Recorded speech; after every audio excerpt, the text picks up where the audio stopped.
Hello and welcome to the Astrology and Spirituality Show for week commencing the 26th of July with Alyssa and Patrick Arundel. So thank you so much for joining us. Got an action-packed astrological schedule this week. There's a lot of change going on, but one thing that's remaining constant is the Hermetic Wheel. So we still have the Five of Wands this week. That's right. We moved into that last Wednesday and we have that card for the entirety of this week. So we'll pop that Hermetic Wheel on the screen so you can see exactly where we are in the cycle. The Five of Wands can actually be very good for us if we're into a competition, if we're into sports, anything like that. It gives us that extra oomph. It can be great in career as well. If you need to be more competitive. Yeah, if you need to be more competitive, going up for a promotion. The only times when it is a bit of a struggle is if we feel like we're competitive with other people. This is where jealousy can creep in. This is where envy can creep in. So we just need to keep a little sort of jealousy, compass on ourselves this week, just to see if we are comparing ourselves slightly too much.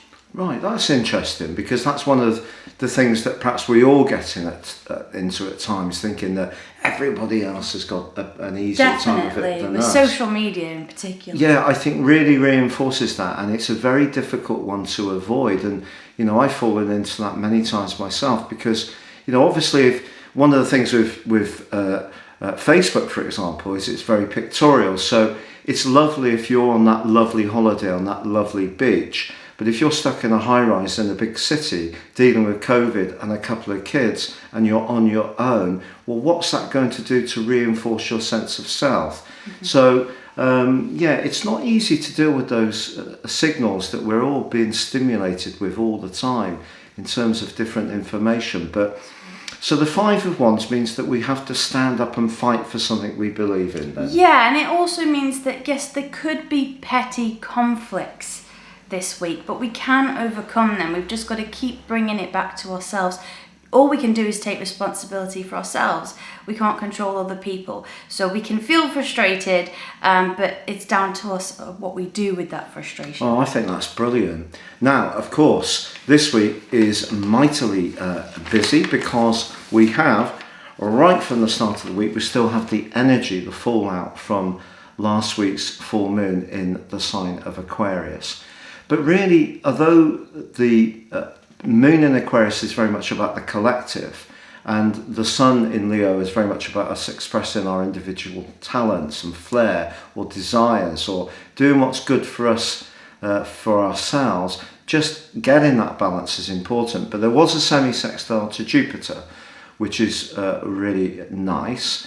However, some astrologers were highlighting the fact that Venus had just moved and was in a quincunx with the moon.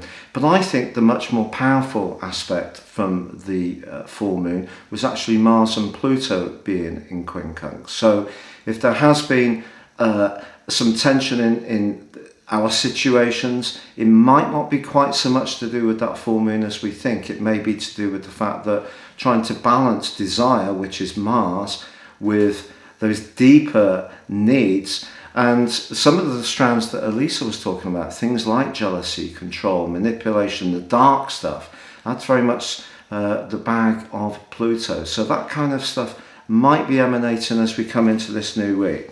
But the sun does forge a beautiful semi-sextile to Venus in Virgo all through the week. Now, Venus in Virgo, of course, is not at its best. Here it's said to be in full. But I think that this is where we can take practical steps to work at our relationship. So if we can use the joyfulness and the radiance of the sun in Leo, so we come up with great ideas, but the way that we enact them is through being very grounded and come up with some solutions that are tangible. That's Venus in Virgo. So we can still make it work for us. But on Wednesday, Mercury, the ruler of Virgo, actually moves into the preceding sign of Leo. And I think this is a really good news story, because Mercury making its way through the previous sign of Cancer is not at its best, because the water of Cancer erodes the clarity that Mercury thrives upon. So moving into the grand Leo, it's said again to embrace our talents, embrace the things that give us pleasure, and really work with them.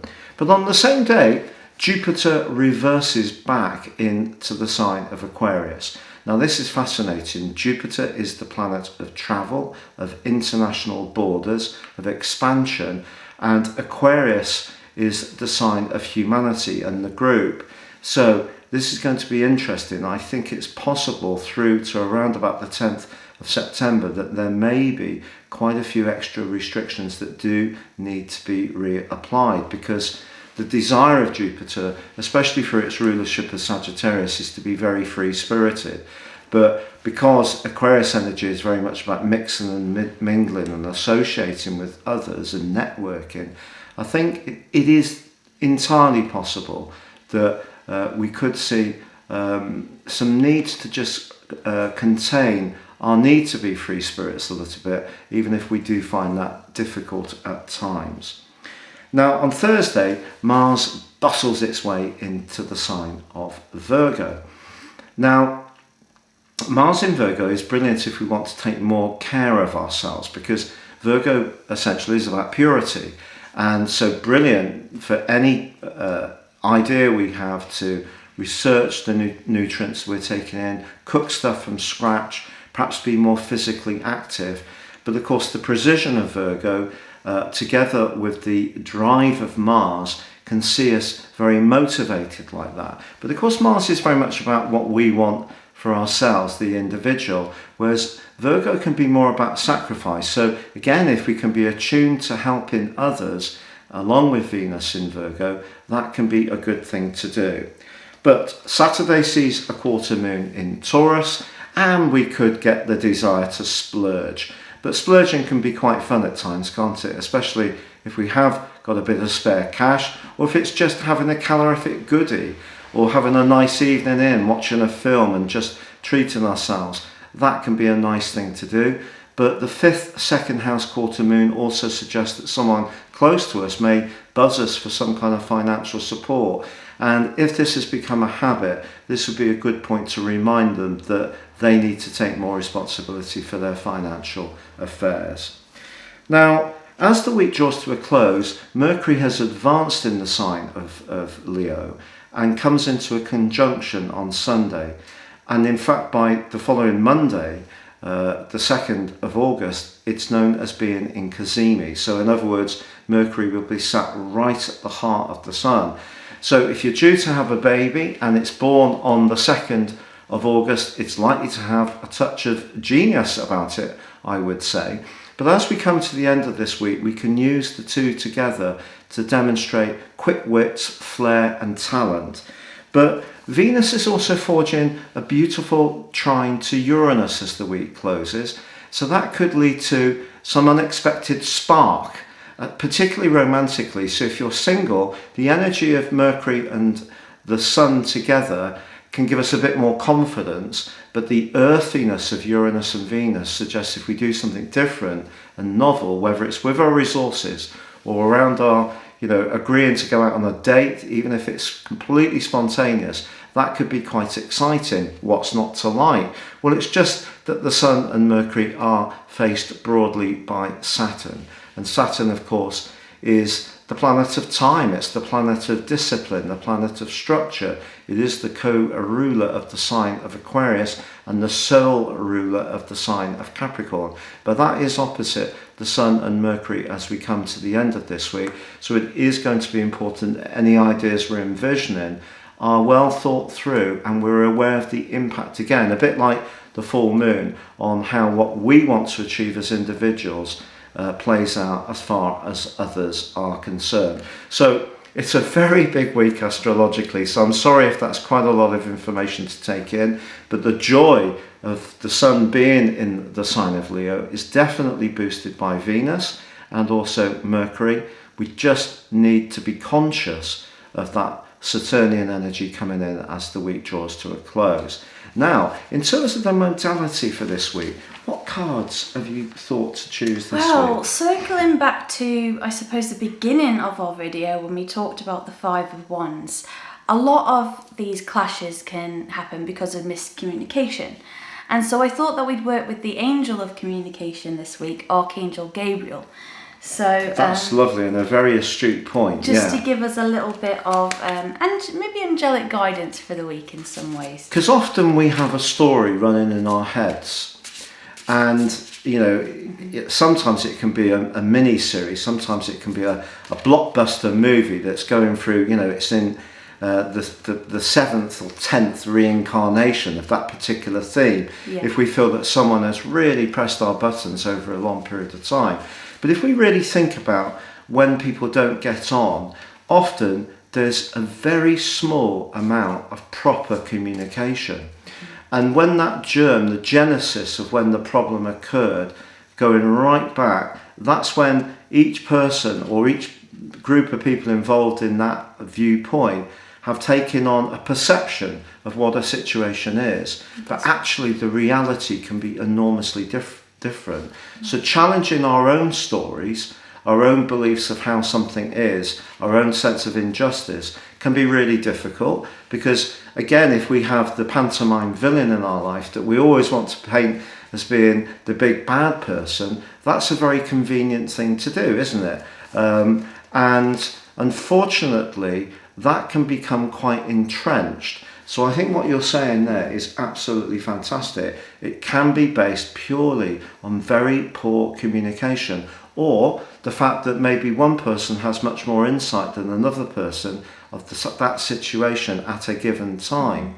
Yeah, that's so true. And we all walk around with our filters on, based on our upbringing, our cultural background, maybe our spiritual beliefs, where we were raised. So we all have like these filters put on, but sometimes we just, like you said, need to just challenge those filters. So let's see what Archangel Gabriel has to say for us this week then. Well, the card says, stay true to yourself. That's lovely. And it says here, don't compromise or water down your ideas. Listen to, trust, and follow your inner voice. It's almost like on the flip side of removing those filters, we can get to a point where actually maybe we're being too accommodating. Yeah, we're spending so much time being people please, and we lose our identity. Yeah, and it's saying, this card is saying, let's not water down our feelings, our hopes, ambitions, and dreams.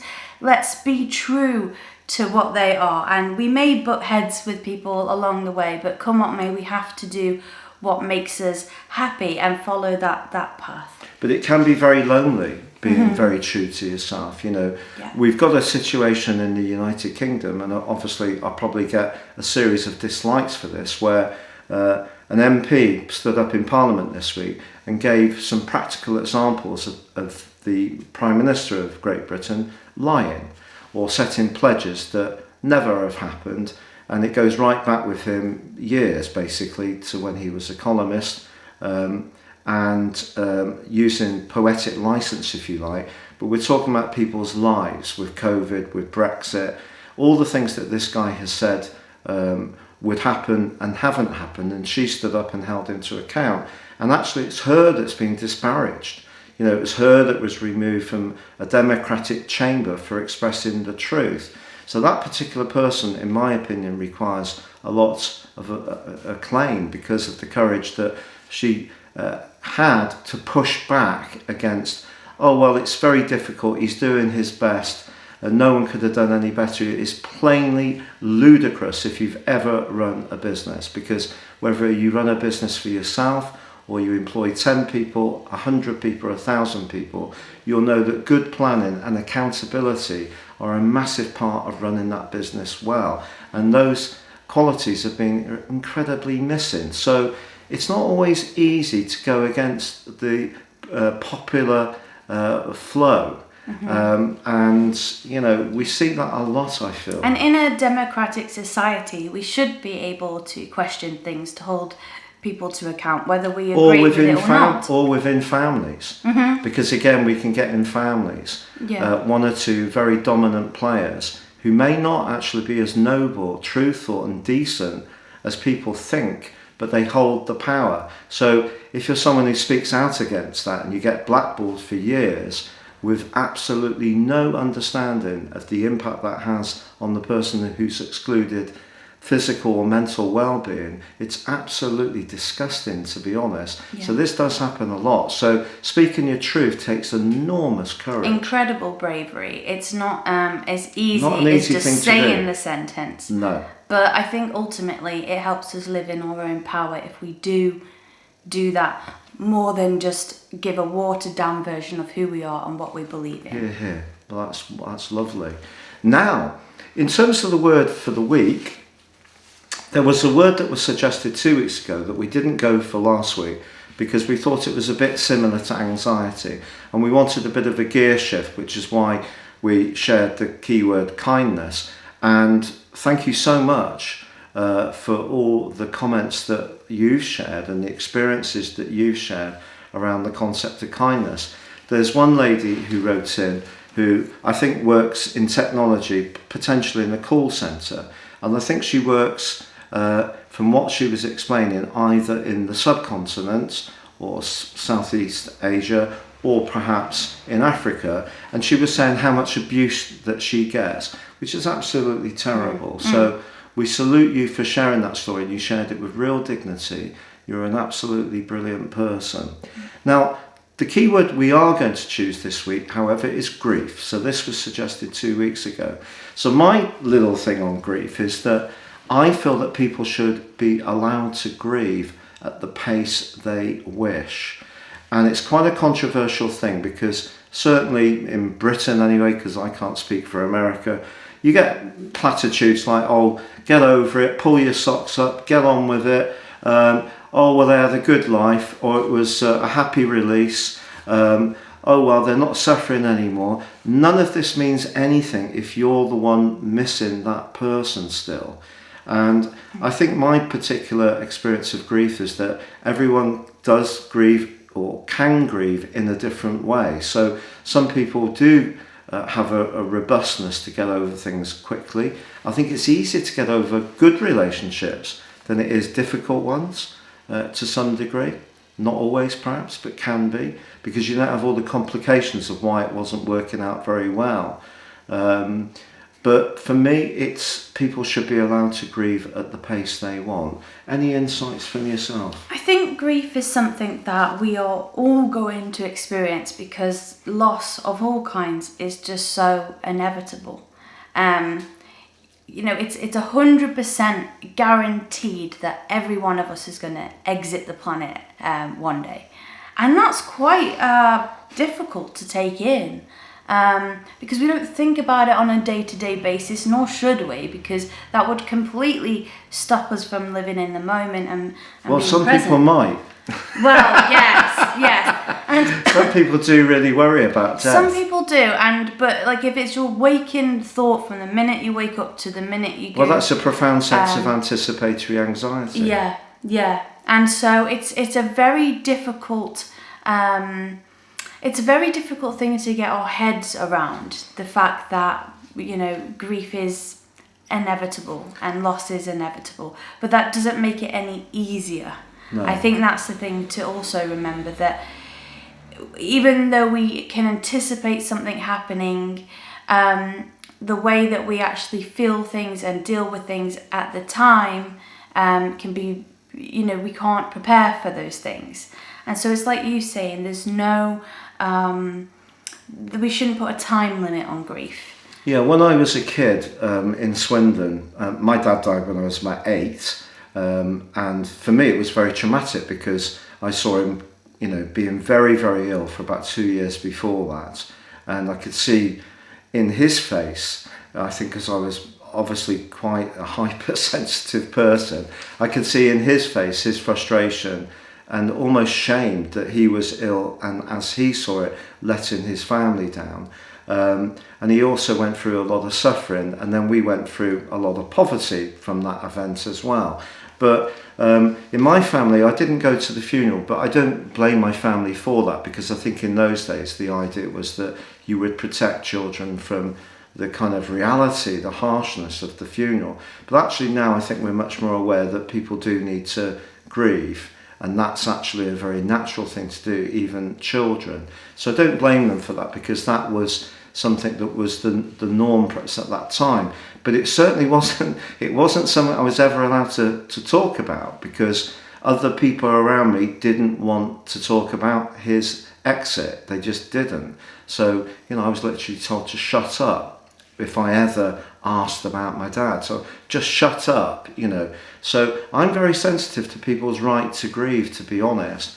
But the ironic thing was that when my mum was carrying me, when she was pregnant, she actually had prenatal depression very, very badly. And she thought she was going to drop down and die for pretty well the whole 9 months that she was carrying me. So I think I inherited that anxiety gene in my nature, because that was basically the cortisol that was going on in her body at that time.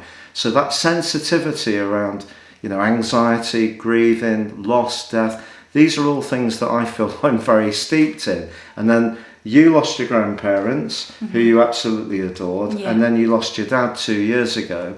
My sister died 4 years ago. I've lost 5 years ago.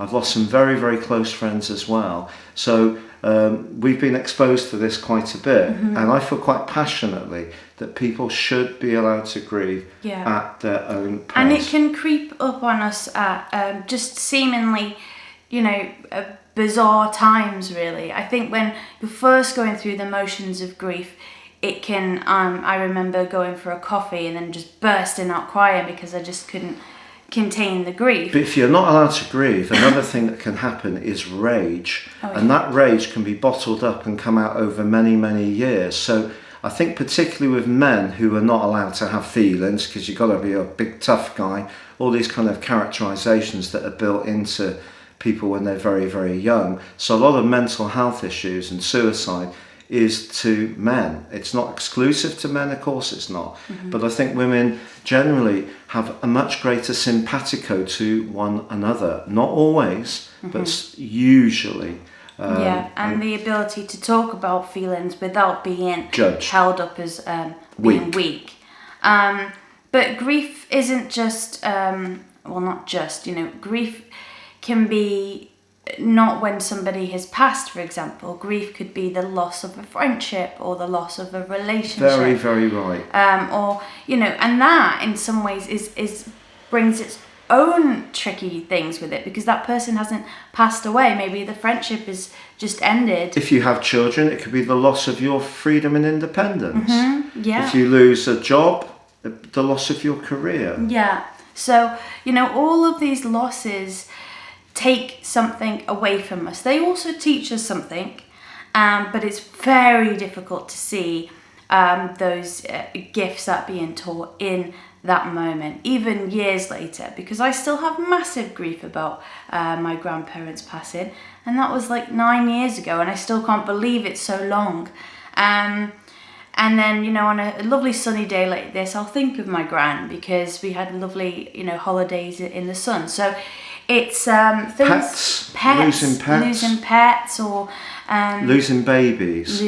Stillborn is one of the most difficult things that families can go through. Absolutely awful, particularly if it happens multiple times as well, because you've gone full term.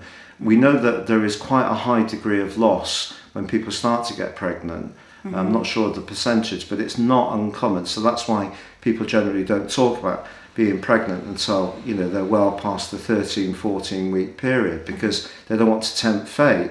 But actually, if you go full term and then your baby's born and it's stillborn, one of the most traumatic things that can possibly happen. My cousin went through that, and it's my sister did. It's horrendous. So all these things that people go through in life, that people and we could look out on the street and not know exactly what somebody's story is, but I guarantee somewhere along the way they have suffered a loss or a grief. I think one of the best things that we can do with grief, all of us, is however cheerful we're feeling. If our team have won at football, or we've won a few bob on the horses, or a boss has really praised our work, or we've got a pay rise, or we're lucky enough to be heading away on a holiday, is always retain a streak of humility that someone else's reality, and it might be someone who lives as close as next door, or in our community further afield, or in our town or village, or our family. Someone's experience may be very, very different. And I think because we live in a materialistic age, this competitiveness that Alyssa was talking about at the start with the Five of Wands and the showing off a little bit and look what I've got, you know, the Facebook pictures and all the rest of it. We always need to stay very, very aware of who doesn't have that joyful experience. And even if you are bigging yourself up and sharing an image and saying how amazing it is, why are you doing that? Why do you have the need to gloat and boast? You know, if we can all retain a little bit of humility and awareness that everyone else's experience may not be as fortunate, it will be, like we talked about last week, a kinder, nicer world. So I think grief is a complex thing. Very complex. And it's not just about death, therefore, we can see. No. It can be about lots of different things. And I think a compassion for other people's experience being different to ours, and checking that story that we were talking about earlier. We all have a story going on about why someone's manifesting a particular set of behaviours, but there's going to be a history to that. And the more that we're aware of that, doesn't necessarily mean we're always going to let them off if they're not taking enough personal responsibility. But as long as we can keep that in mind, we will have a less reactive response to more difficult situations. Yeah, because we're human beings who sometimes carry joy with us, sometimes carry ambition and drive, sometimes carry a lot of sadness and grief. And we never... And it's okay. And it's okay not to be okay. Yeah, absolutely.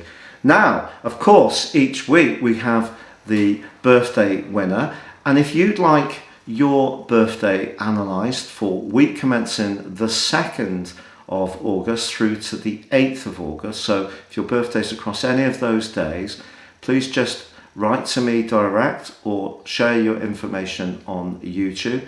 And you don't have to give your personal email or anything like that. We just pick it up from there. And have a little look at what's going on in your natal chart on your solar return, so you're a year ahead. But also, if you'd like to get your free daily horoscope direct to your device each morning, please see the link below where you can do that. So that's wonderful. And if you'd like to have a live one-to-one with Alyssa, please see the link below and her testimonial list, or you can do so with myself. Now, I have to say, my rheumatoid arthritis has been really quite unpleasant the last couple of weeks. And so although I may look like I've caught a bit of sun because we've had a bit of a heat wave here in the United Kingdom, so I have been able to enjoy a little bit of sun, actually been quite a lot of discomfort. So I'm sorry if your appointment has been moved or I haven't been able to book you in at the present time, but I'm sure we'll get stronger again. It comes and goes, rheumatoid arthritis. And please stay with me, but if you want a reading, please see my list of testimonials below. Now, also, if you've yet to subscribe to our channel, I'd be very honoured if you did so now. And also, we'd like to say thank you, as always, to our dear Patreons. Yes, indeed. You mean a lot to us, and we'll be giving you some new... We don't have many, but the ones we have, I think, are quite invested on our personal stories. So we're both quite shy people, so we do share a little bit on social media, but with our patrons we share a bit more, and you can join for $3 a month, and I'd be very grateful if you did. So our winner this week is Susan Muck. I'm obviously not going to give Susan's full surname for confidentiality reasons. She was born on the 26th of July 1958 in New Zealand in a place called Motuuki. I won't give the time, but this gives Susan an ascendant in the sign of Sagittarius, which is bubbly, it's charismatic. You also have the moon there, but ironically you also have Saturn there in your first house. And over the last sort of year and so, Neptune has been squaring up your Saturn in your 5th house. And I think it's possible that your energy has been somewhat restricted.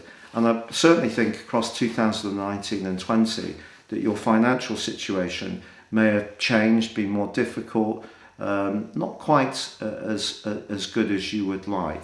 Now, of course, at the end of last year, on precisely December the 17th, Saturn moved, and it moved into the sign of Aquarius, but it was opposite your Sun, which is at 2 degrees in Leo. So you have a very Leonian personality, but with it being in the 9th house, along with Uranus, and the Sun and Uranus are only 9 degrees apart, so it's not a very close conjunction, but because they're both in the 9th house, I think this means that you like freedom, particularly with your ascendant, your moon, in the sign of Sagittarius.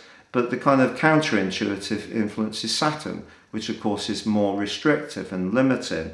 But I think that just means that, when it comes to your ideas, you think them through quite carefully. So you're not going to bomb into situations with quite the gusto that if that Saturn wasn't in that first house in Sagittarius with Uranus and the Sun in your 9th house, I think it would give you a sort of very quick moving, larger than life character. I think you still like to travel, and you have quite an expansive existence, but you do have the moon square Pluto, and the moon for you is just in the 12th house. So Pluto's in the 10th house. So you're someone who may in some ways end up in the limelight, but there may be part of you that actually likes a lack of limelight. So there's a bit of a dichotomy there. You also have Mercury at the top of your chart in Leo, along with Juno, the asteroid of relating. They're in the 10th house. So you're definitely in a role of leadership, responsibility, and you have Regulus, a fixed star, conjunct your Mercury. So your ideas, the way you share your ideas, have particular radiance, and you're able to raise your profile with some skill. But I think there's a psychological dimension to your chart as well. But then you do have the North Node and Jupiter quite close together in the 11th house. So friendships are going to be very important to you, and your midpoint is also at 3 degrees Libra in the 11th house. So with the Moon and Neptune in the 12th house, the psychological side of your nature is strong.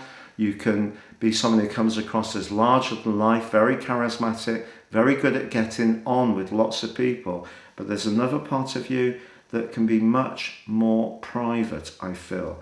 Now, you do have Venus in your 7th house. That can give you real skills at relating to others. But that also means that your Venus does square your midpoint. So interesting whether at times you've been such a good friend that maybe you've been a bit disappointed about what you've got back from others. Now that's just a very quick flavour. You do have Chiron in the 4th house in Aquarius. So that's an interesting one, because Chiron in Aquarius people can be very good friends, but don't necessarily find it easy to network as friends. And yet your chart, because it's got such a lot of strong 11th house, you probably are able to overcome that to a degree. But because it is in the 4th house, I do think that you're so good at being a friend, your big issue in life is that you don't feel that other people are being consistently as good as being a friend to you. But I certainly feel when it comes to work, you are an influencer. Now, in terms of what this year is going to hold for you, I haven't looked at either of these charts at all today, because I just noted the midpoints on either chart, because as ever we're behind.